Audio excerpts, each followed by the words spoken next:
Jesus kind of lays into the Pharisees and the scribes that come to him today, and he talks about, Jesus sets up and he says, look, you're following something that you're not supposed to be following, or at least what you're following is taking you away from what's important. He says, you guys are following the tradition of the elders, and you're missing God's laws, right? So what's going on there?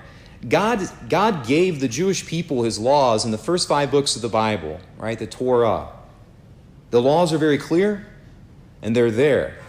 And Jesus is saying, look, the things that you Pharisees and scribes are obsessing about, how you clean your beds and your cups and your kettles and your jugs, and how you're doing these kinds of things and your hand washing, he says that's the tradition of the elders. That's not even God's law. That's stuff that your great-great-grandfather invented. And there's nothing technically wrong with washing your hands before a meal, obviously. We're kind of behind that. But that's not part of the law that God has given, and you're worrying about that, and you're missing this. Jesus is saying, you're obsessing about these things over here, and you're not following, and they're keeping you distracted from seeing that you're in the presence of God right now, and you're missing the laws that God has given to us, right? And I think before we ridicule the Pharisees too much or too harshly, I think we need to look at ourselves and look at Catholicism today, because I think we're guilty of this too. I think we're guilty of following things and living things in our faith that are not actually part of what God is asking us to do. At least they're not at the core. And I think a lot of people are running and chasing different things that are not at the core of what we believe as Catholics, that are not centrally important. And here I want to list a couple of examples. I grew up on the south side of Indianapolis, a great Catholic community. Probably if any of you are cradle Catholics, it's very similar to the Catholic communities that you all grew up in, right? And there were some people in my parish and in my community, and I'm sure that like for yours as well, they never went to Mass, right? They never went to Mass, but they worked the parish festival like it was a religion. My great-great-grandfathers fried these tenderloins, and then my grandfather before him, and it came down to my father, and that's what we do, and we're here from sunup to sundown, and this parish festival is everything, but I'm not going to Mass. It was one parish that I was at, that I've been at, where people work bingo religiously. Every week, I'm at bingo. It's my service to the parish. It's how I live out. It's me being a good Catholic, but I don't go to Mass but once a month. I'm not saying that was everybody that worked at bingo, but there were some, right? Bingo over church, over Mass. And I think if you ask them, are you being a good Catholic in that? And they would say, absolutely. I'm doing bingo. That's what my grandfather did before me and my father, and then on and on. Another example, in engaging, I do some online evangelization, so on and so forth. Something that's often thrown at me, even by other Catholics, right? Particularly when you're talking about, you're giving a homily or you're teaching a class or whatever it is on a difficult topic, one that doesn't instantly win you friends from every direction. Those kinds of discussions, typically Catholics will say something like, don't you know Jesus taught love and acceptance and that we should all get along? You're such a hater. Okay. One parish that I was at, another example, a fourth example, there's parishioners that were setting up for a rummage sale, right? Those are great. There's nothing wrong. They're not anti-Catholic. They're great. Fundraisers. Let's do them. A poor person walked in and asked for help, and they said they were busy, but Father would be here soon at the church, and he is the professional poor person helper. A fifth example, we will see on Ash Wednesday here at St. Paul's, we will see 400 DePaul students on Ash Wednesday. And that's awesome. That's great. Thanks be to God. But Ash Wednesday isn't a holy day. It's not even required for Catholics to attend Mass on Ash Wednesday. It's a great thing to do. but it's not required. The first Sunday of Lent, 4 days later, which is a requirement for Catholics, and it's at the very core heart of Catholicism, that we go to Mass on Sundays and holy days, we'll see 70. And I love the 70 that come. That's great. Thanks be to God.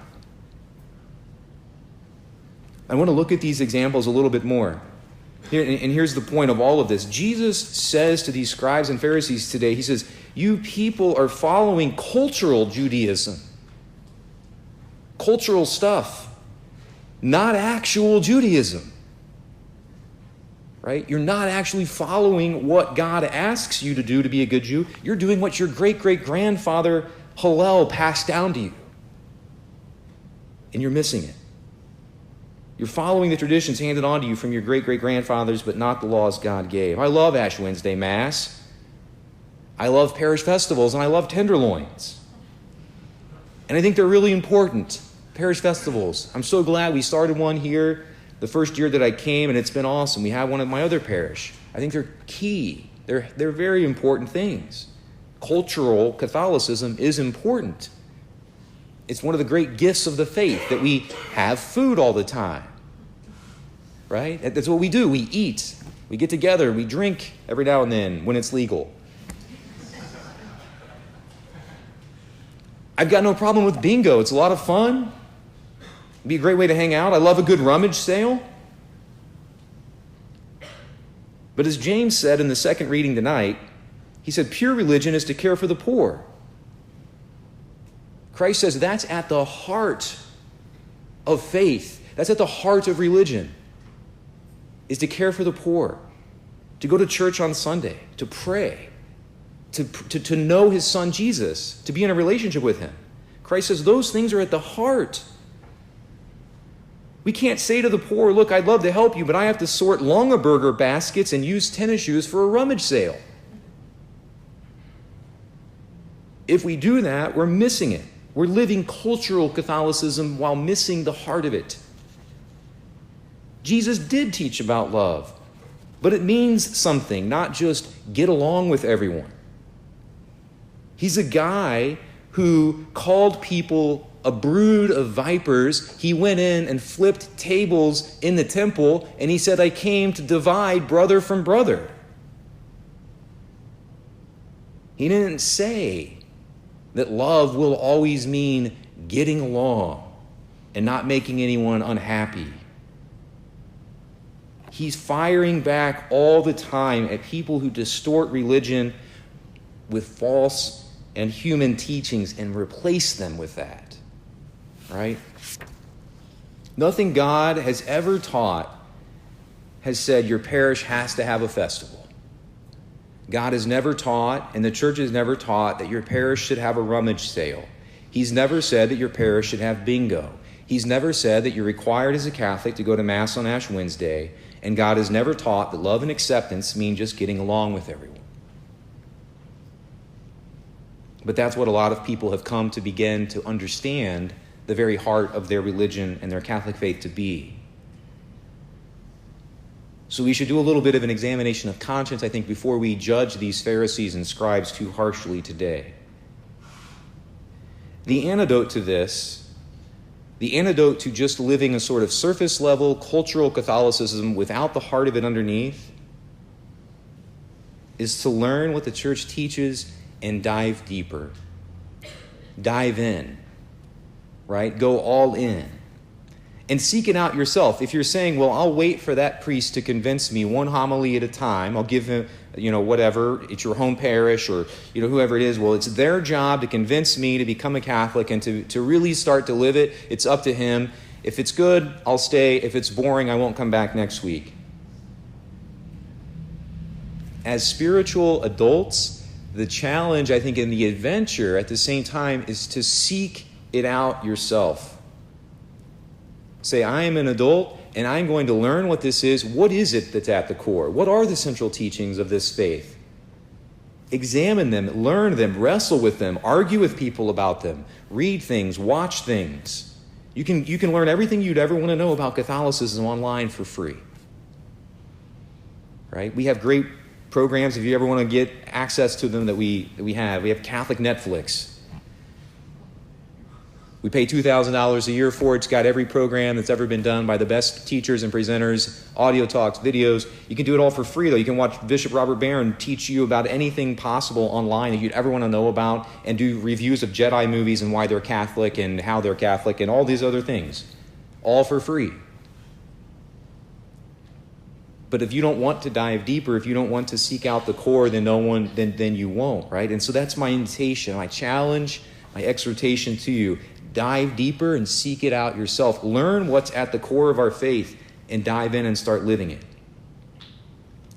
The saints are people for whom that flame got lit, and they start walking, and then they start running, and then they start sprinting towards holiness.